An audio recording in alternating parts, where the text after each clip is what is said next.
Muchos residentes aquí en Colorado padecen alergias y muchas veces las confunden por un resfrío. Karen Vega habló con un médico y nos tiene la información.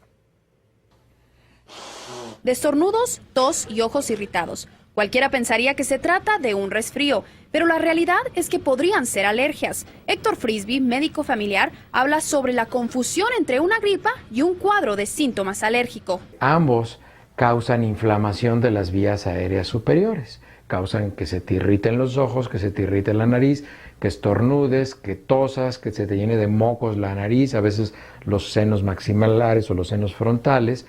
Entonces la gente se confunde. Según el doctor Frisby, una gripa viral puede tener como duración entre 3 a 5 días y puede ser tratada con medicamentos sin receta. Sin embargo, las alergias tienen persistencia en síntomas y regularmente ocurren 2 veces por año con una duración de 2 a 3 meses.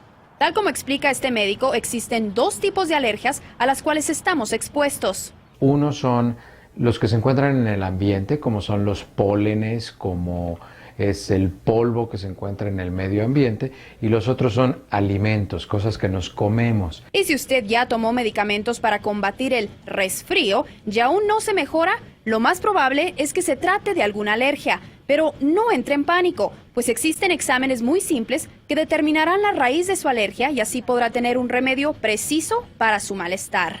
Se hace un examen de sangre y con eso se sabe específicamente a qué el paciente es alérgico. Y les puedo decir qué tan alérgicos son, porque hay pacientes que son ligeramente alérgicos al polen, digamos, pero también son alérgicos a la leche y al huevo.